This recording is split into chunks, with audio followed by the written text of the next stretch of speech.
Mom, stop it. I got it, says my son as he slaps my hand away because I'm trying to help him straighten his collar and shirt. I can't help it. All my eyes see is a 6-year-old boy struggling to get dressed when I'm standing before my 16-year-old son, who is taller than me and capable of dressing himself. And fast forward 5 years, and I'm waving goodbye to the same little boy going off to college. And still, I can only see a nervous child with an oversized backpack and an Iron Man lunchbox. It doesn't matter if your child is an independent 13-year-old or 17 years old and leaving the nest. Letting go when you feel like your child doesn't need you anymore, it's really tough. No, tough doesn't describe it. It's heartbreaking for many parents. Hello, my name is Christina Campos. I'm founder of The Impactful Parent, and every week I give you parenting videos to help you in your parenting journey. If you have a particular topic or parenting question about your school-age child that you would like for me to address, please submit it at theimpactfulparent@gmail.com or by messaging me on social media, and all submissions are kept anonymous. As parents, it's natural to feel a mix of emotions when we realize that our children are growing up and becoming more independent. The teenage years in particular can be challenging as our children assert their autonomy and navigate the world independently. And if you're feeling like your child doesn't need you anymore, here are 5 practical tips to help you navigate this new phase of your parenting. So let's get started.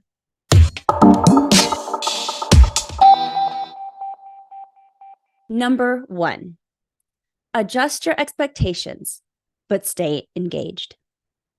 It's important to recognize that your child is undergoing significant emotional and cognitive development during these teenage years. They may start seeking independence and pushing boundaries, making you feel like they don't need you as much. However, it's crucial to stay engaged in their lives and be available for support when they need you. So adjusting your expectations will help foster a healthy balance between letting go and staying connected. But how do parents do this? All right. Remember that school-age children need a different kind of parenting than younger children. The more they grow, our role shifts from guardian to coach. Work on changing your mindset. The older your child is, the more you need to let go of that authoritarian boss or dictator inside of you. Instead, imagine your child as a student or a player, and you are their life coach. By doing this, your expectations will also shift. As with many good coaches, we train our kids in particular skill sets. We educate our children about choices. We role model adulting. We manage our children's needs and support them in their goals, and we expect them to make mistakes, but we help them learn from them and improve for the next time, whether that's a game, a match, or an event. Number 2, foster open communication and active listening. Maintaining open lines of communication is crucial throughout the teenage years. Even if your child may not seek your advice as frequently, creating a safe space to share experiences and emotions will help them keep that bond with you. So active listening plays a vital role in this process. But how do we do this? Okay, first thing, avoid jumping to conclusions or giving unsolicited advice, because 99% of the time, teenagers need a listening ear. And that's it. Just a listening ear. And yet many parents ruin this bonding moment with their teen by going into fix-it mode or saying stuff like, well, when I was your age. Teenagers don't care about that. They see your experiences as unrelated because, well, your experience happened over 20 years ago. So instead, be a compassionate sounding board and provide guidance when they ask.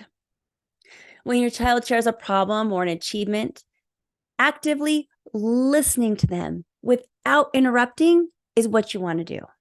Reflect on what you hear and validate their feelings before offering advice. This will make them feel heard and understood. But second, you can't overreact when they're doing something wrong. In fact, the less you react, the better. You need to be a calm, safe space for them so that they can confide in you. No one wants to confide in someone they know is going to be screaming at them or lecturing them or taking their phone away. This leads to your child lying and hiding. And of course, staying calm is much easier said than done because typically teenage mistakes are very costly and frustrating. But the less you react, the better. This doesn't mean that you're not holding your child accountable, though. This just means that when you administer those consequences, you're calm. Number 3, encourage their autonomy and independence.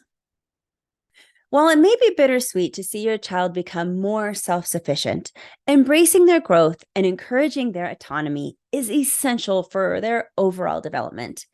It's important to provide opportunities for them to make decisions and face consequences of their choices.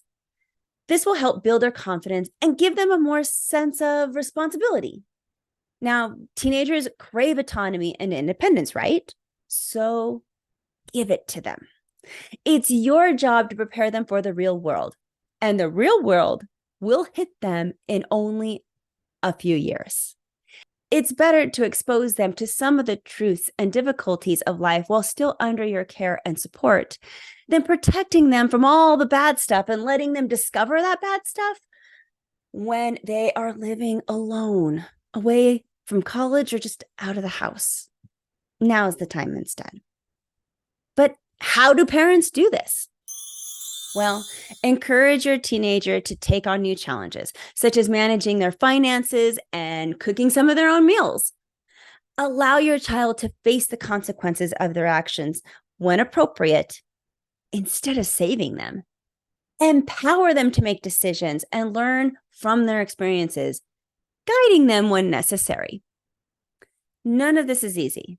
Knowing your teen will get hurt or fail or struggle and letting it happen because they didn't take your advice, it's really difficult. But still, your teen needs that autonomy to learn for themselves. Number 4, find new avenues to connect and bond. As your child becomes more independent, finding new ways to connect and maintain a strong bond is going to be important. And this is going to take intentional effort. Too often, parents think that the bond between parent and child should be natural. But as your child gets older, it's a lot of effort. So how do we do this? Look for common interests or activities that you can enjoy together. This could be anything from taking a cooking class to hiking or attending a concert. If you can't find a common interest, you may have to suck it up and be interested in something that your child likes. Finding shared experiences can build new memories and deepen your connection.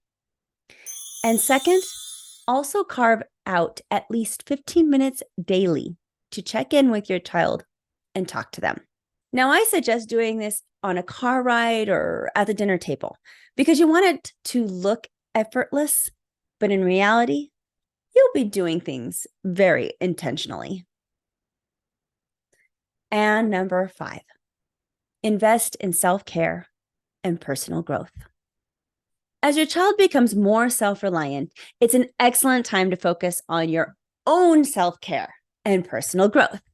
Engage in activities that bring you joy. Invest time in your hobbies and explore new interests. Finally, you are at the stage of your parenting that your child doesn't need you for every little thing anymore. Celebrate that and take advantage. Taking care of your own well-being will benefit you and ensure you that you will be available and present for your child when they need you. So how do you do this? Dedicate some time each week to engage in activities that nurture your soul and your personal growth. So join a book club, learn a new skill, or practice mindfulness. Stop making yourself last on your priority list. Okay, sure. It may have been necessary to give up some of those hobbies you used to love years ago, but now it's time to find you again. So carve out even more time for yourself by teaching your child to be more self-sufficient, like having them cook their own meals or teaching them to drive or making them do their own laundry. Because doing this actually benefits both of you. Now, remember, as parents, our love and support will always be important to our children, even if they don't express it the same way anymore. But by adjusting our expectations and fostering open communication, encouraging independence, finding new ways to connect, and investing in our well-being, we will evolve our parenting and foster stronger relationships with our growing teenagers. I hope this episode was valuable for you today. So become a more impactful parent by downloading the Impactful Parent app. The Impactful Parent app is free and full of episodes just like this one to help you in your parenting journey. Because investing in your family looks like learning the warning signs of certain behaviors so that you could stop the bad things before they start, or discovering new parenting techniques to make your parenting more effective, and joining a community of like-minded parents who just want to do the best they can for their child. All of this, plus so much more, is inside the Impactful Parent app. So download it today. You got nothing to lose with this free parenting resource. So go to theimpactfulparent.com and discover how you can step up your parenting game and become a more impactful parent. But until next time, you got this. I'm just here to help.